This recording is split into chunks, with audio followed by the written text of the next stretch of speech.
Namaskar. Welcome to this session on network security and forensics. In the last two sessions, you would have seen the use of intrusion detection system like SNOT. We were looking at how to install SNOT and how to configure SNOT. What we will do in the next few set of lectures is that we will look at the switches, the routers, the firewall, and then at the end we will also look at how to configure firewalls, and this firewall is going to be a Linux based firewall.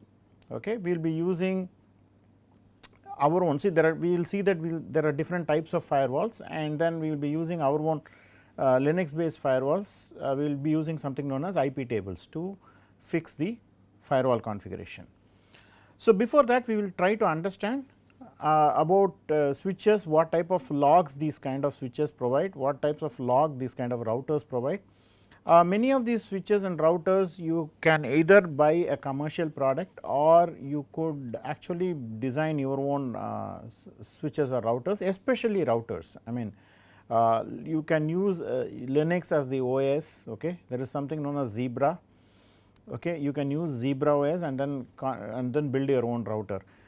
Why should this be important? Because sometimes as a forensic person, okay, you do not want to trust some of the routers that you get from the vendor. So, you might have to you might have to monitor certain data that flows through. So, what you could do is you could put your router in between and then just set those data to flow via your router and then capture the logs. So, under such circumstances it is better that as a forensic expert you have your own router, which you can, many of the organizations, because it's something bad has happened, they will allow you to do it, and it is better, you have a knowledge of your own router, and of course that is not a part of this course. Okay. So, coming back to the switches, routers and then firewalls, we had discussed very early during this network security course that sometimes you have to capture volatile data. Okay. Now, there are various types of storage media that you have to come across when you are trying to capture data. Okay. One could be the ROM, read only memory, and this is much more easier to get this data because it is going to read only. Then there is this non volatile RAM, okay. Then this DRAM, dynamic RAMs, then you have this content addressable memories, then you have hard drives, you might have flash or SSD.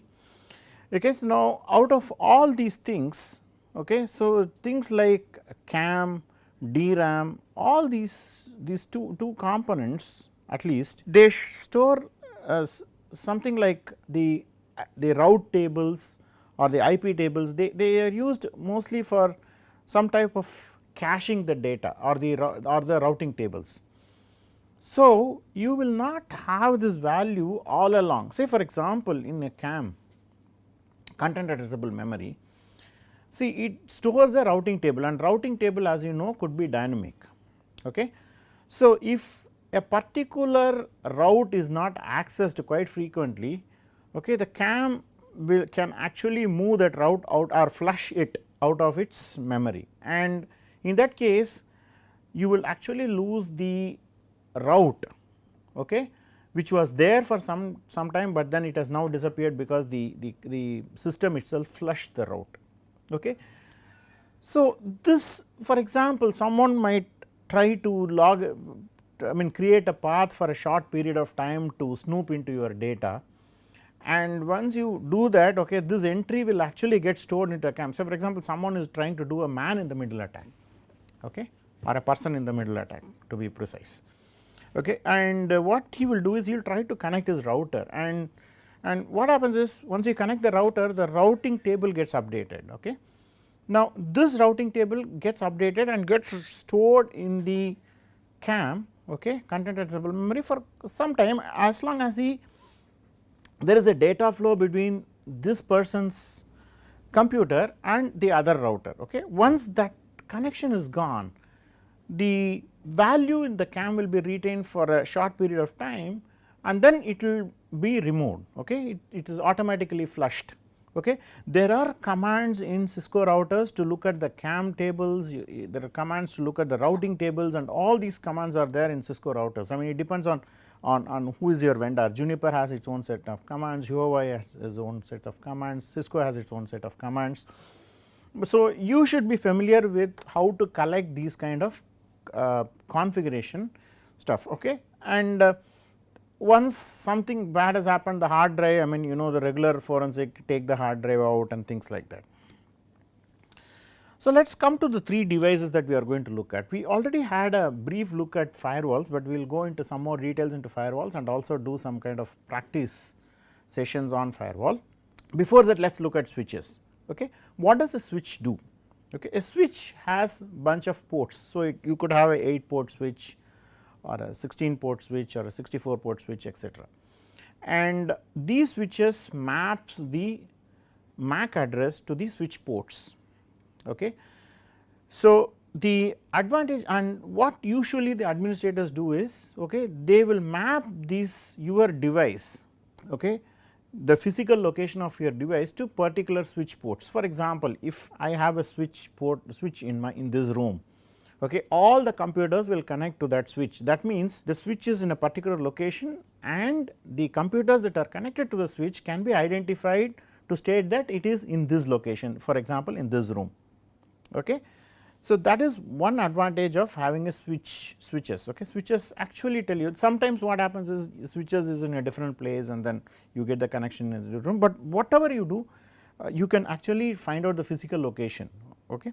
The second one is the ARP tables. Okay. ARP, which is address resolution protocol, maps your IP addresses and the MAC addresses. Okay. So, the switches maintain this, I mean, there is this what should I say, I mean, if I have a machine, okay, I can actually look at this the mapping between the IP address and the Ethernet address. For example, I configure a Ethernet port in my machine, okay, and then I have my Ethernet address as well as the IP address. Now, if I do a ping to some other machine, okay, I can take the Ethernet address and the IP address of the machine. Now, the point is the switch lies in between. So, it can tell you, okay, where is that particular device located. Okay. So, using these ARP tables and the switch together, I will be able to physically identify, for example, if it is an internal attack in the organization and there is some other person in the other room who is attacking my computer. Okay. So, in that case, I will be able to, using the IP address, the ARP tables and the switch, I will be able to identify which computer is attacking me. Usually with respect to switches, okay, you will collect the data by doing something known as port mirroring. This is a very expensive activity. Okay. So, port mirroring is an activity by which any data that comes to a switch, okay, is replicated to another port. Okay. And this replication rules can be defined, like, I mean, do I want to replicate only certain flows, do I want to replicate certain packets and so on. So, this kind of replication rules can be set. Okay. So, this is one way usually you collect evidence in a switch by doing port mirroring. So, as I told you, content accessible memories are very important. Okay. The CAM table is extremely volatile, okay, and it maps the MAC address to physical switch ports. The CAM table actually, I mean, it takes there are various levels. I mean, it can use a IP address mapping, etc., in a router, but in this case it will map the MAC address to a switch port. It's actually a very fast memory, and as I told you previously, if an attacker is trying to enter into the network connecting his device, okay, this will actually show up in the CAM table. Okay. So, there are commands to view the CAM table. So, here is an example, okay, show switch MAC address table, and it tells you, okay, so it tells you the age. So, this is very important. You see, this is the entry expiration time in seconds. So, if someone is logged in, so after a certain point of time, if he logs out and there is no data that goes through in this port, say particular port, okay, then this entry will be removed. Okay, and therefore, you tend to lose this. Therefore, if you are doing a live monitoring and you might have to capture this data, okay, and store it somewhere. Now, this tells you that what is a MAC address, what is a virtual LAN address, and whether it is a dynamically learnt address. Okay. So, you switches actually do dynamic learning of address, and then what is the port that it is connected, and then what is the age of the entry. So, how long this entry has been there in this table. Okay. So, such a information must be collected. So, this is just one information. Okay. You can do lot of show commands, okay, in the routers, and then collect all these logs. Okay. This is one log of CAM table, but you can take the show configure running config and all those things you can do, and this is with respect to the Cisco router, and for other routers the command might vary. The next one is the address resolution protocol. So, on the right hand side we have just shown an example of a verbose description in Linux of what happens if you use address resolution protocol. So, one of the things it tells you is that it tells you what is the hardware type that you are using, and then the hardware address, and then what is the interface. So, even here you see there is a mapping between the port or the interface along with the MAC address. So, similar to here, so there is a port mapping along with the MAC address. So, here there is a port mapping. So, in this way you can collect different logs and then start correlating. Okay. So, this ARP tables is used for MAC address to IP address resolution. So, you have port to MAC, MAC to IP address. So, in a Cisco firewall, okay, so the show ARP shows something like this. Okay. So, in a firewall we are talking about a demilitarized zone, we are talking about an inside address, we are talking about an outside address, etc., if you remember. So, it tells you all the details of what is the IP address, okay, the inside IP addresses, the outside IP addresses, and what is the port to which, or the MAC address to which these IP addresses correspond to, etc. In a Ubuntu server you can get in various formats. I showed you one of the format in the previous slide, and this is another format depending on what command you use. Okay, there are three types of switches that you might have to work with. Okay. The easiest of them is, or the switch that is going to give you a lot of problems, is an unmanaged switch, whereas to some extent you have a friendly managed switch and a smart switch. So, what is the difference between these three? Usually managed switches are quite expensive, they are used in enterprise LANs. Okay. It provides support for virtual LANs, okay, and access control lists. It also provides ARP caching and authentication. For example, the switch can do TACACS or radius based authentication or diameter based authentication, whatever it is. Okay. These are configurable for port mirroring, and a sort of load balancing can also be done during port mirroring or monitoring. See, what I can do is, okay, so I have to do a live analysis. For example, I want to dynamically find out when any attack is happening or not. So, what I can do is I can actually take the bandwidth of let us say 1 megabits per second, and then split it into say 500 0.5 megabits per second to each of the to the different ports, and then mirror it. So, these kind of stuff can be done because when you are doing deep packet inspection or something, you need performance, and you can't be taking the whole port and then mirroring it and then trying to do a deep packet inspection. You have to do it offline sometimes. So, you have to do it. These managed switches have a lot of capabilities, okay, so and they provide a lot of logs. So, if you have a managed switch, yes, it will give you bunch of information, okay. And the advantage of managed switch is that it also provides various types of interfaces. Okay. You could have a web interface, you could have a telnet based interface or a shell, secure shell, etc. And so, so the advantage of a managed switch is that it is going to throw out a lot of logs, it is going to be slightly more intelligent than your dumb switch that you might be using at your house. And this actually helps you with lot of forensic evidence. I mean, managed switches really dump lot of information. The next is smart switch. Okay. So, this is not as expensive as a managed switch, but then it provides certain important features. For example, VLANs, ARP caching, and port mirroring and performance monitoring, all these were part of the enterprise switch also. So, this could and it usually provides a configuration interface like CLI and all those things. I mean, an example of this is something that you use in your sometimes these home routers, okay, what wireless routers that you buy, actually they may not, some may not provide port mirroring, may not be there, but at least it could have ARP caching, and then it could have some performance monitoring stuff, okay. So, at least it tells you what is the output bandwidth and what is the input bandwidth that is, okay. And definitely they provide you a nice CLI configuration, I mean command line interface or web interface, and the web interface usually the password is admin. So, you can break many of the wireless routers by using this admin. Anyway, sometimes you have switches that are unmanaged, they are just plug and play switches, okay, similar to something like a hub that we use, okay. So, if you want to extend some Ethernet connection, take a device and then connect it, okay.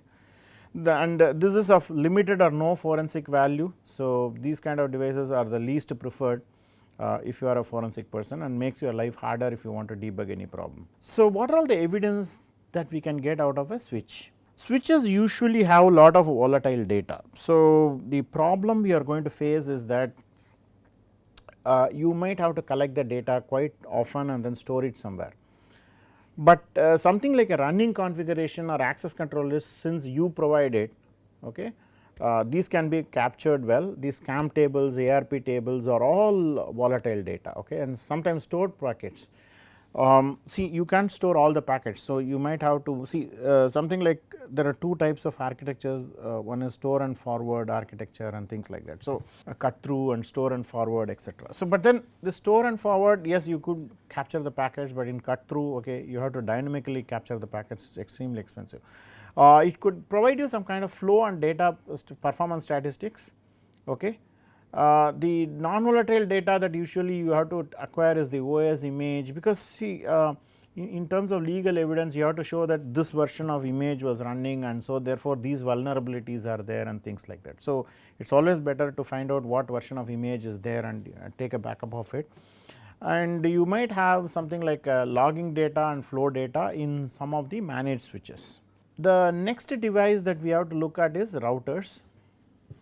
Okay, routers actually the configuration of different types of routers gives you the network topology, okay, and the traffic through the routers you will have flow data and packet data. Okay. The advantage of router is that it can do some kind of filtering, okay, and the log data, all routers are capable of doing extensive logging. They are capable of providing lot of configuration information. Okay. Sometimes the routers are so good that they themselves could be compromised, okay. And there are three different types of routers as we done. One is the custom Linux boxes, as I was telling you. You could make your own router using Linux boxes, and the other is the enterprise router and the custom consumer router. I mean, if you go to ISPs, they have different routers which I mean are capable of taking petabytes per second kind of data flow. So, those are very complicated stuff, okay. So, enterprise router, they are slightly expensive, okay. The advantage of enterprise router is that they do something known as stateful packet filtering, okay. So, what you could do is, so you know these kind of flows go through certain kind of states. For example, in TCP, okay. So, what it does is it just does a SYN and then SYN-ACK, and then it gives an ACK, and then closing it says finish, FIN-ACK and things like that, okay. And while opening a connection, it talks about SYN and SYN-ACK, okay.